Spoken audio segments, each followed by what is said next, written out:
आजकल के AI models को देखें तो लगता है कि वो सब कुछ कर सकते हैं, लेकिन उनके काम करने का तरीका कई बार बड़ा अजीब और कह सकते हैं इनएफिशिएंट होता है। हाँ, ज्यादातर बड़े लैंग्वेज मॉडल्स का काम बस अगले शब्द का अंदाजा लगाना है।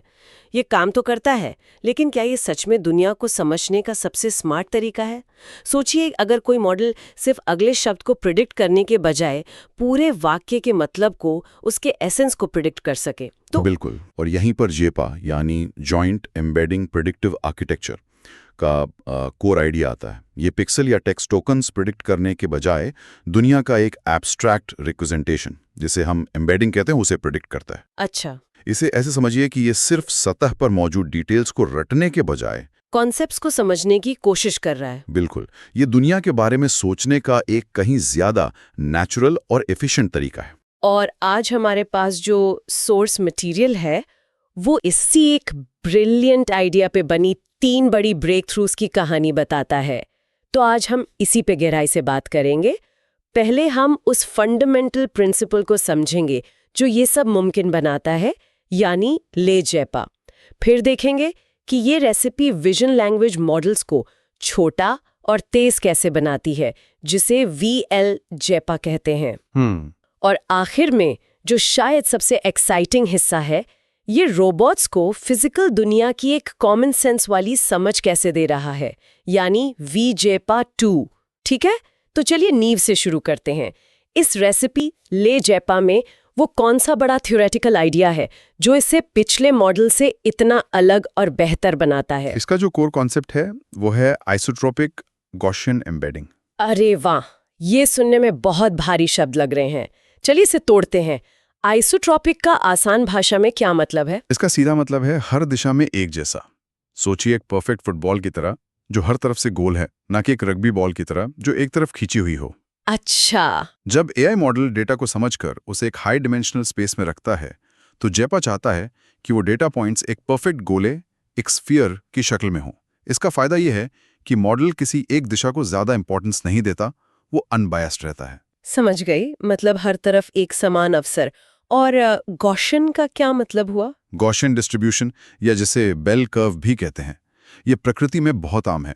इसका मतलब है कि ज्यादातर डेटा पॉइंट्स बीच में यानी एवरेज के पास होते हैं, और जैसे जैसे आप दूर जाते हैं पॉइंट्स कम होते जाते हैं। ठीक है, तो मॉडल को ये परफेक्ट गोला बनाना है और उस पर डेटा को एक नेचुरल बेल कर्व की तरफ फैलाना है। गणितीय तौर पर यह साबित हो चुका है कि ये बनावट फ्यूचर टास्क्स के लिए सबसे ज्यादा फ्लेक्सिबल और पावरफुल होती है। ठीक है, तो थ्योरी तो समझ आ गई, लेकिन एक मॉडल को ये परफेक्ट शेप सीखने के लिए मजबूर कैसे किया जाता है? मॉडल्स तो अक्सर आसान रास्ता अपनाते हैं, जिसे मॉडल कोलैप्स कहते हैं, जहां वो हर सवाल का एक जैसा जवाब देने लगते हैं। आपने बिल्कुल सही पॉइंट पकड़ा, और यहीं पर सीजी रेग नाम की एक बहुत ही क्लेवर टेक्निक काम आती है। ये एक तरह का क्वालिटी चेकर या रेगुलराइजर है। इसे ऐसे सोचिए, मान लीजिए आपके पास एक 3D मूर्ति है। उसकी पूरी बनावट को एक साथ समझना मुश्किल हो सकता है, तो सीजी रे क्या करता है, वो अलग अलग तरफ से टॉर्च जलाकर दीवार पर उसकी परछाई देखता है। अच्छा, हर परछाई एक 1D प्रोजेक्शन है। वो ये पक्का करता है कि हर परछाई सही और संतुलित यानी गॉसियन दिखे। वाह, ये तो बहुत बढ़िया एनालॉजी है। और क्रेमर वोल्ट प्रमेय नाम का एक गणितीय सिद्धांत इस बात की गारंटी देता है कि अगर सारी परछाइयां सही हैं तो असली 3D मूर्ति भी सही आकार में होगी। इसी तरह सीजी रेग ये पक्का करता है कि एआई का हाई डायमेंशनल रिप्रेजेंटेशन हर एंगल से सही दिखे, जिससे मॉडल कोलैप्स का खतरा खत्म हो जाता है। यहाँ ये वास्तव में दिलचस्प हो जाता है। तो ये सिर्फ एक थ्योरेटिकल इम्प्रूवमेंट नहीं है, इससे प्रैक्टिकल लेवल पर क्या बदलता है? डेवलपर्स के लिए इससे क्या आसान हो जाता है? Teacher student model, momentum encoders, ये सब बहुत तामझाम वाले तरीके थे। लेजेपा के साथ ट्यून करने के लिए बस एक हाइपर पैरामीटर है जिसे लैम्डा कहते हैं। बस एक? हाँ, बस एक। ये इसे बहुत स्टेबल बनाता है और ये रेजनेट से लेकर VITs तक अलग अलग आर्किटेक्चर पर आउट ऑफ द बॉक्स काम करता है। सोर्सेज में से एक ने इसे बिल्कुल सही कहा है। ये जेपा बनाने के लिए एक साफ सुथरी, एलिगेंट और मैथमेटिकली प्रूवन रेसिपी है। अच्छा, तो हमारे पास एक मजबूत रेसिपी आ गई है। चलिए अब देखते हैं कि इस रेसिपी से कुछ कॉम्प्लेक्स बनाया कैसे जाता है। उन मॉडल्स पर इसका क्या असर होता है जो इमेजेस और लैंग्वेज दोनों को समझते हैं, जिन्हें हम VLM कहते हैं। ये रेसिपी सीधे तौर पर VL जेपा में इस्तेमाल की गई है। ये जेपा के सिद्धांत को विजन लैंग्वेज टास्क्स पर लागू करता है। देखिए, पारंपरिक VLM एक एक करके टेक्स्ट टोकन जनरेट करते हैं, जो बहुत धीमा हो सकता है ना? हाँ बहुत धीमा और कंप्यूटेशनली एक्सपेंसिव। वीएलजेपा ये नहीं करता, ये ज्यादा स्मार्ट है। ये इमेज को देखकर सीधे लक्ष्य टेक्स्ट के एम्बेडिंग यानी उसके मतलब को प्रिडिक्ट करता है। एक मिनट, तो ये शब्दों की भविष्यवाणी नहीं कर रहा, बल्कि सीधे अर्थ की भविष्यवाणी कर रहा है। असल दुनिया में इसका क्या मतलब है? क्या ये सिर्फ एक एकेडमिक डिफरेंस है या इससे कोई ठोस फायदा होता है? इसका मतलब है जबरदस्त एफिशिएंसी। एक सोर्स के मुताबिक वीएलजेपा 50% कम ट्रेनेबल पैरामीटर्स के साथ बेहतर परफॉर्मेंस हासिल करता है। रुकिए, 50% कम पैरामीटर्स के साथ बेहतर परफॉर्मेंस? ये तो कमाल की बात है। इसका मतलब है कि हम आधे आकार के मॉडल से ज्यादा बेहतर नतीजे पा सकते हैं। ये तो एआई की दुनिया में बहुत बड़ी एफिशिएंसी की छलांग है। ये कैसे मुमकिन होता है? ये इसलिए मुमकिन है क्योंकि ये मॉडल फालतू की डिटेल्स पर अपनी एनर्जी वेस्ट नहीं करता। ये सिर्फ कोर सेमेंटिक्स यानी असली मतलब पर फोकस करता है। और इसी से जुड़ी एक और शानदार चीज है जिसका जिक्र सोर्स में है, सिलेक्टिव डिकोडिंग। हाँ, मैंने भी वो पढ़ा था। ये लाइव वीडियो जैसी चीजों के लिए बहुत जरूरी लग रहा था। ये है क्या? बिल्कुल। देखिए, ट्रेडिशनल मॉडल्स को वीडियो स्ट्रीम में हर फ्रेम या हर कुछ सेकंड में लगातार टेक्स्ट जनरेट करना पड़ता है, भले ही सीन में कुछ भी ना बदल रहा हो। इसे ऐसे सोचिए जैसे कोई सिक्योरिटी गार्ड हर सेकंड बोल रहा हो, हॉल खाली है, हॉल खाली है, हॉल खाली है। सही बात है, ये बहुत वेस्टफुल है। वीएलजेपी ऐसा नहीं करता। ये तभी डिकोड करता है यानी टेक्स्ट जनरेट करता है जब वो जो देख रहा है उसमें कोई मीनिंगफुल चेंज होता है। अच्छा। यानी जब एम्बेडिंग्स की स्ट्रीम में बदलाव आता है।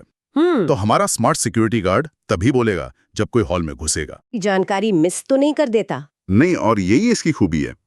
सोर्सेज के अनुसार ये टेक्निक परफॉर्मेंस को मेंटेन रखते हुए डिकोडिंग ऑपरेशंस को लगभग 2.85 गुना कम कर देती है। 2.85 गुना कम? हाँ, इसका मतलब है कि जहां पहले वाला मॉडल लगभग 3 बार कुछ बोलता, ये मॉडल सिर्फ 1 बार बोलता है और फिर भी कुछ मिस नहीं करता। वाह! ये ऑगमेंटेड रियलिटी ग्लासेस या रियल टाइम वीडियो एनालिसिस जैसे एप्लीकेशंस के लिए गेम चेंजर है। और बेंचमार्क्स पर इसका प्रदर्शन कैसा है? ये एक टॉप परफॉर्मर है। इसका प्री ट्रेन वर्जन वीएलजेपा से वीडियो क्लासिफिकेशन और रिट्रीवल बेंचमार्क पर क्लिप और सिगलिप2 जैसे बड़े नामों को पीछे छोड़ देता है। अच्छा। और जब इसे फाइन ट्यून किया जाता है तो वीएलजेपा एफटी ने वर्ल्ड प्रेडिक्शन डब्ल्यू बेंचमार्क पर एक नया स्टेट ऑफ द आर्ट यानी सोटा रिकॉर्ड बना दिया है। वाह! तो ये मॉडल न सिर्फ छोटा और स्मार्ट है, बल्कि बेंचमार्क पर दिग्गजों को भी पछाड़ रहा है। ये तो कमाल है। लेकिन सिर्फ तेज होना और बेंचमार्क जीतना ही तो मकसद नहीं होगा। असल दुनिया में इसका सबसे बड़ा इम्पैक्ट कहाँ हो सकता है? मुझे लगता है स्रोत रोबोटिक्स की तरफ इशारा कर रहे थे, मशीनों को एक तरह की फिजिकल इंट्यूशन देने की बात। हाँ, और यहीं VJPA2 सामने आता है। ये वो जगह है जहां जेपी का वर्ल्ड मॉडलिंग वाला पहलू सच में चमकता है। इसे सिर्फ डेटा पर ट्रेन नहीं किया गया है, इसे 10 लाख घंटे से ज्यादा के इंटरनेट वीडियो पर ट्रेन किया गया है ताकि दुनिया की फिजिक्स और डायनामिक्स सीख सके, बिना किसी लेबल के। हाँ, और ये सब सेल्फ सुपरवाइज लर्निंग के जरिए, यानी बिना किसी ह्यूमन लेबल के। तो ये एक तरह से कॉमन सेंस सीख रहा है, जैसे ये जानना कि अगर आप किसी कप को मेज के किनारे से धक्का देंगे तो वो नीचे गिर जाएगा बिना किसी के बताए। जब आप कॉमन सेंस की बात करते हैं तो मुझे अपना भतीजा याद आता है। वो चीज़ों को गिराकर तोड़कर ही सीखता है कि दुनिया कैसे काम करती है। तो क्या ये VJPA2 एक डिजिटल बच्चे की तरह है जो लाखों घंटे के YouTube वीडियो देखकर कॉमन सेंस सीख रहा है? ये बिल्कुल सही एनालॉजी है। ये मॉडल को सिर्फ ये नहीं बताता कि दुनिया कैसी दिखती है, बल्कि ये भी कि ये काम कैसे करती है। और ये रोबोट्स को जीरो शॉट प्लानिंग करने की कैपेबिलिटी देता है। Zero shot? इसका मतलब है कि रोबोट नए माहौल में ऐसे टास्क की प्लानिंग और एग्जीक्यूशन कर सकते हैं जिनके लिए उन्हें कभी स्पेसिफिकली ट्रेन नहीं किया गया हो। उदाहरण के लिए VJPA2 AC, जो इसका एक्शन कंडीशन वर्जन है, उसका उपयोग करने वाला एक रोबोट उन वस्तुओं पर पिक एंड प्लेस टास्क कर सकता है जिन्हें उसने कभी नहीं देखा है। यह अविश्वसनीय लगता है। लेकिन इसे इस स्तर तक पहुंचाने के लिए कितने रोबोट स्पेसिफिक डेटा की जरूरत होती है? क्योंकि रोबोट डेटा इकट्ठा करना तो बहुत महंगा और धीमा प्रोसेस है। यही तो असली बॉटलनेक होता है ना? और यहीं पर सबसे हैरान करने वाली बात सामने आती है। एक्शन कंडीशन मॉडल VJPA2C को 62 घंटे से भी कम के अनलेबल्ड रोबोट वीडियो डेटा पर ट्रेन किया गया था। क्या? सिर्फ 62 घंटे? और वो भी अनलेबल्ड? अब ये बात वाकई अविश्वसनीय है। इसका मतलब है कि असली ज्ञान और कॉमन सेंस तो इंटरनेट वीडियो से आया और रोबोट ने उन 62 घंटों में बस ये सीखा कि उस ज्ञान को अपनी इस नई रोबोट बॉडी के साथ इस्तेमाल कैसे करना है। एग्जैक्टली आपने इसे बिल्कुल सही तरीके से समझा है। ये जनरल नॉलेज को स्पेसिफिक स्किल्स में बदलने जैसा है। इसने इंटरनेट से दुनिया की फिजिक्स सीखी और फिर बस ये सीखा कि अपने हाथों और मोटरों से उस फिजिक्स के नियमों को कैसे लागू करना है। और मैं अंदाजा लगा सकती हूँ कि ये तेज भी होगा, क्योंकि ये हर पिक्सल की भविष्यवाणी नहीं कर रहा। हाँ, बहुत तेज। मेटा की रिपोर्ट है कि ये कुछ बेंचमार्क पर एनवीडिया के कॉस्मोस मॉडल से 30 गुना तेज है। 30 गुना? जी, रियल टाइम में डिसीजन मेकिंग के लिए ये स्पीड बहुत जरूरी है। ये सिर्फ एक थ्योरेटिकल मॉडल नहीं है, ये एक ऐसा मॉडल है जिससे असल दुनिया के रोबोट में लगाया जा सकता है जो तुरंत रिएक्ट कर सकते हैं। तो चलिए इन सभी बातों को एक साथ लाते हैं। हमारे पास एआई के लिए दुनिया को समझने का एक नया, मौलिक रूप से ज्यादा एफिशिएंट तरीका है। ये हर एक डिटेल को प्रिडिक्ट करने के बजाय एब्स्ट्रैक्ट कॉन्सेप्ट्स पर फोकस करता है। बिल्कुल। लेजेपा इसे एक मजबूत, मैथमेटिकली प्रूवन फाउंडेशन देता है, एक रेसिपी। वीएलजेपा उस रेसिपी का इस्तेमाल करके लैंग्वेज और विजन के लिए छोटे, तेज और स्मार्ट मॉडल बनाता है, जिससे रियल टाइम एप्लीकेशंस मुमकिन होते हैं। और वीजेपा 2 इस कॉन्सेप्ट को अगले स्तर पर ले जाता है और रोबोटों को वो फिजिकल इंट्यूशन या कॉमन सेंस देना शुरू कर रहा है जो हम इंसानों में स्वाभाविक रूप से होता है।